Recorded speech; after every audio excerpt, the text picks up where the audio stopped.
भारत में सुधांशु जी एक भी बीजेपी नेता पर ईडी की कभी आज तक आंच नहीं आई है, एक नेता पर नहीं आई। अंजना जी, हाँ। मैं अभी आपका हाल करके उदाहरण दे रहा हूं।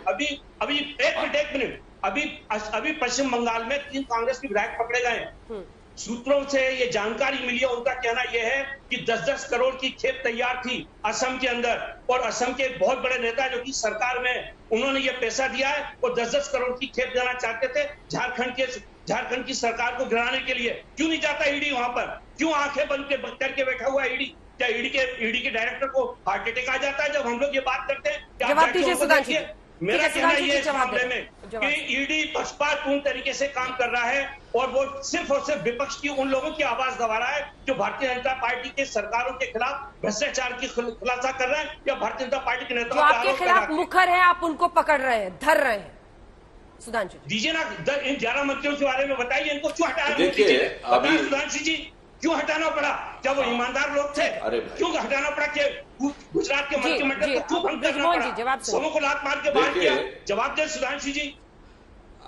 अंजना जी, देखिए किस प्रकार की झूठ का मतलब अंबार खड़ा किए दे रहे हैं ब्रजमोहन जी। अरे भाई, किस मंत्री को हटाया है? किसको बर्खास्त किया? एक मंत्री को बर्खास्त नहीं किया। बर्खास्तगी की प्रक्रिया आपको पता है ना, राष्ट्रपति को लिख के दिया जाता है क्या आश्वासन दिया है? जमीन आसमान का शाउटिंग मैच नहीं सर, प्लीज आवाज नीचे कीजिए। ब्रिजमोहन जी प्लीज सर, आपकी बारी में किसी ने इंटरफेयर नहीं किया। गलत बात है। प्लीज, हम लोग आज तक पर शाउटिंग मैच नहीं करते। आपकी अपनी बात का पूरा इंतजार किया। आपने इतनी असंवैधानिक गैर कानूनी बात की कि मोदी जी ने गुजरात के सारे मंत्रिमंडल को बर्खास्त कर दिया। प्रधानमंत्री को कोई अधिकार नहीं है किसी भी मंत्रिमंडल, राज्य के मंत्रिमंडल को बर्खास्त करने का। वो अधिकार है तो मुख्यमंत्री का। सबने त्यागपत्र दिया और इसलिए दिया कि पुनर्गठन होने के लिए। अरे भाई, जब भी कोई नया अध्यक्ष बनता है, नया प्रधानमंत्री, तो वैसे भी सबका त्यागपत्र हो जाता है। क्या त्यागपत्र की बात को बर्खास्त करके और कहां से अपने बचाव में कहने लगे? अभी देखिए ब्रजमोहन जी एक और बात गलत बोल गए। अरे भाई, ईडी के पूर्व अधिकारी राजेश्वर सिंह के बारे में कहते 11 बजे इस्तीफा दिया और 11:05 पे ज्वाइन किया। मान्यवर 6 महीने पहले इस्तीफा दिया था। 3 महीने लगते हैं किसी सरकारी अधिकारी को, जिसपे 3 महीने का टाइम होता, उनको 3 महीने के ऊपर और 3 महीने के बाद जाके उनका इस्तीफा स्वीकार हुआ था। कुछ भी बोलने लगेंगे। आप 5 मिनट कह रहे हैं, उससे 5 महीने से अधिक समय का इस्तीफा था। इसलिए मैं कह रहा हूं विपक्ष आकर किसी भी प्रकार की बीजेपी के किसी नेता का भ्रष्टाचार क्यों नहीं दिखता? कहीं नहीं मिलता सर, बीजेपी के एक नेता का भ्रष्टाचार नहीं मिलता। सुधांशु जी, हाँ, उस पर भी बहुत अच्छा जवाब। अरे भाई, हम तो जवाब दे रहे हैं। देखिए कारण क्या है, आज की बात नहीं है अंजना जी। जब इनकी सरकार थी तब हमारे किस नेता पर भ्रष्टाचार का आरोप था बताइए? क्योंकि भ्रष्टाचार के केस के लिए भ्रष्टाचार होना तो चाहिए। हमारी अनेक राज्यों में सरकारें थी। हाँ, ऐसा खुदा तो नहीं, लेकिन खुदा से कम भी नहीं। हिंदू आतंकवाद के मामले को लेकर लगाते थे, सांप्रदायिक मुद्दों को लेकर लगाते थे।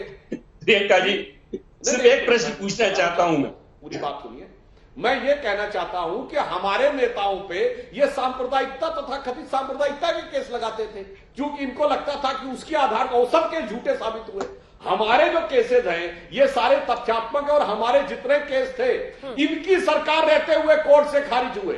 इनकी सरकार रहते हुए वो चार्जशीटें कोर्ट से खारिज हुई। हमारे टाइम में एक केस बता दें, चाहे ये हो चाहे बुलडोजर के केसेस हो, बताइए एक को किसको जाके कोर्ट से राहत मिली? क्योंकि सब गैर कानूनी कामों में संलिप्त है।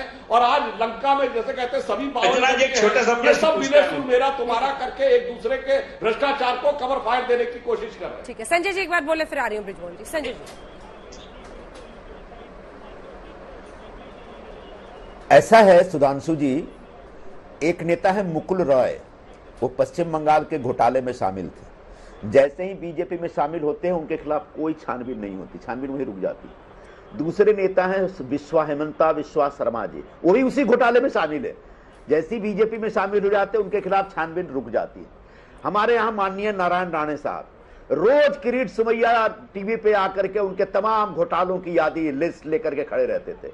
बीजेपी में शामिल हो गए, छानबीन सब बंद। ऐसे एक नहीं सैकड़ों लोग हैं जिनके घोटाले की कहानी आप ही लोग खोलते हैं, ईडी छानबीन भी शुरू करती है और उसके बाद सारा का सारा वाइंड अप हो जाता है जैसे ही वो भारतीय जनता पार्टी में शामिल होते हैं। बीजेपी के पहले के कौन कौन से नेता क्या क्या किए उस पर जाएंगे तो बड़ी लंबी कहानी हो जाएगी, बंगारू लक्ष्मण सब कुछ शुरू करना पड़ेगा, मैं उसमें नहीं जा रहा हूं। मैं तो अभी पिछले 4-5 वर्षों में जो हुआ है और जो हो रहा है उसकी तरफ आपका ध्यान आकर्षित करना चाहता हूं सुधांशु जी, कि आप जो कर रहे हैं वो पूरा देश बड़ा देख रहा है।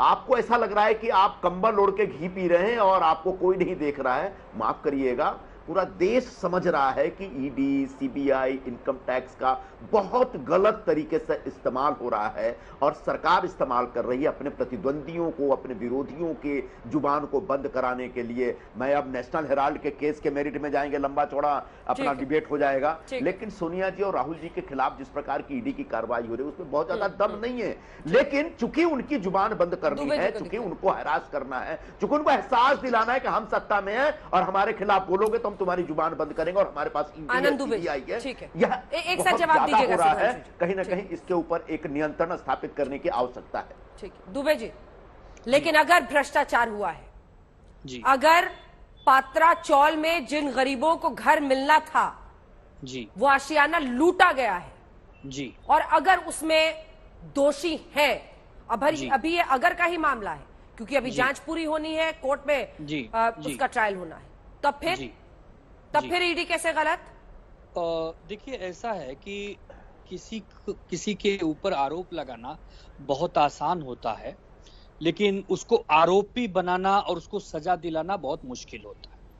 एनसीबी ने केस किया आर्यन खान पर, शाहरुख खान के बेटे पर। मामला न्यायालय में चला, बेचारा जेल में भी रहा और न्यायालय ने कहा कि नहीं, ये बाइज्जत बरी किया जाए, ये लड़का निर्दोष है। पूरे देश में पूरी दिल्ली हिल गई, एनसीबी के अधिकारियों पर गाज गिरी, बहुत से लोग सस्पेंड हुए, कुछ बदले गए। क्या ऐसा ही कुछ ईडी की मंशा है क्या कि किसी व्यक्ति को पहले अरेस्ट करो, उसे बदनाम करो और वो घोटाले में इन्वॉल्व भी नहीं है? बार बार संजय राउत कह रहे हैं कि पत्रा वाला चाल कहां है, मैं नहीं जानता हूं।